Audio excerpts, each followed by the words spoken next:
Innovation is a highly interactive tactical card game from designer Karl Chudik. The current edition is published by Yellow.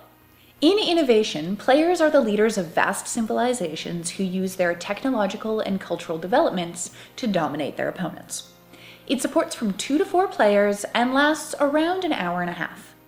There are 2 expansions available, Figures in the Sand and Echoes of the Past, and each of these adds a whole bunch of new cards, some new rule variations, and room for another player. Players begin Innovation by sorting out the 10 period piles and placing them face down in a circle on the table. They then take 1 card from each pile and place it face down in the middle of that circle. The 5 domains are then laid out. Each player gets a player board and then draws 2 cards from period 1. They play one of these cards face up in the zone above their player board and keep the other one in their hand. Then the game begins. On their turn, a player takes 2 actions from the following list: draw, play, activate, or dominate. You can take the same action twice in a turn. On a draw action, you take a card from the period that has the same value as your highest active card. And if that period pile is empty, you take a card from the next highest available period pile. You can play a card from your hand by placing it face up in your zone. Cards in your zone are sorted into stacks by color, and only the top card of every stack is considered active. You activate one of your active cards by carrying out the actions called dogmas on it. Each dogma has a symbol which tells you which resource is affected by that dogma, and it also has a symbol telling you whether it is a supremacy dogma or a cooperative dogma. Resources are represented by icons on the Innovation cards, and each player has to count how many visible icons they have for the resource that a particular dogma applies to. A supremacy dogma is used against any player who has fewer icons than the active player. Starting with the player on the active player's left, everybody takes turns carrying out the full text of the supremacy dogma. Cooperative dogmas are carried out by anyone who has as much or more of the required resource as the active player. So starting on the active player's left, we go around the circle and all affected players carry out the text of the cooperative dogma. The active player always goes last. Now the cooperative dogma must be carried out unless the text says may be. If any player benefits from the cooperative dogma besides the active player, then the active player gets a free draw. If there are multiple dogmas on a card, then they must each be carried out in order. Now, dogmas are generally going to let you move cards around by taking them from or giving them to other players, by recycling them to the bottom of their draw piles, by archiving them under a stack of active cards in your zone, or by splaying out one of those stacks.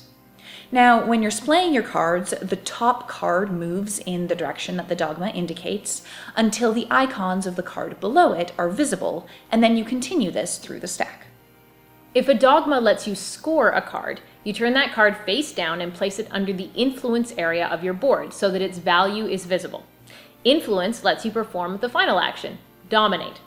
In order to dominate a period, you have to have a number of influence equal to 5 times the value of that period.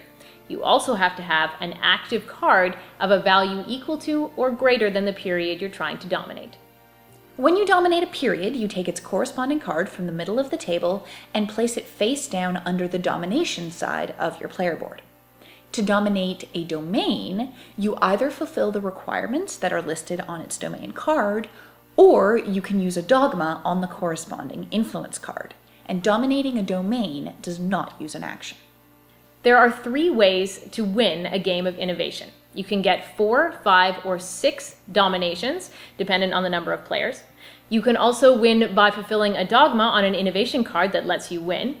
Or the game ends when a player needs to draw from a period pile which is higher than 10. In that case, the game is over and the player with the most influence is declared the winner. So what really struck me about Innovation when I first saw it was the visual design. This is not only a really attractive game, but an incredibly intelligently designed and clear game. The iconography that they use for the resources is great. You can really easily read it even from across the table if you have to do a quick count of other people's points. And they use really distinct shapes, so even if somebody is colorblind or has other visual perception issues, it's still very easy to use. Everything is laid out so clearly and marked up so well, and the player boards are so helpful that you can almost learn this game without the rulebook. It's just that well put together. And for me, this is a really stellar example of intelligent visual design in games. And it's also pretty, which is a nice bonus. I also really enjoyed playing Innovation. It's not just pretty, it's also fun. And what I love about it is the enormous swings of fortune that can happen in this game. There's so much that can happen in a turn, and especially when you get into the later periods, some of the cards are really powerful, and the entire balance of the game can shift in one person's action. So there's a huge amount of excitement, there's a huge amount of tension and uncertainty, because even if you think you've got the game in the bag, something might happen that completely turns your strategy on its head. And that's very, very exciting to me. Of course, that also means that if you're the kind of player who likes laying out a long-term strategy and watching it spin out and watching it kind of do its thing, you're going to run into problems. There is an element of engine building in this game, but it's short-term rather than long-term, and the level of interactivity and just the power of the cards is so high that if you're a long-term strategist who doesn't like randomness, this may not be the game for you. So another possible negative that some people can see in this game is looking at the game, looking at the size of the box, you're going to think this is a light game. Well, yes, but it runs a little long than a lot of light games you might be used to. So if you're picking it up thinking that it's going to be a quick filler game, that probably isn't what you're going to get when you open up the box. However, you know, it's still a great game. There are a few problems actually that are coming up with some compatibility between the expansions and the editions. Right now, the expansions that are out on the market aren't actually compatible with the newest edition of the game.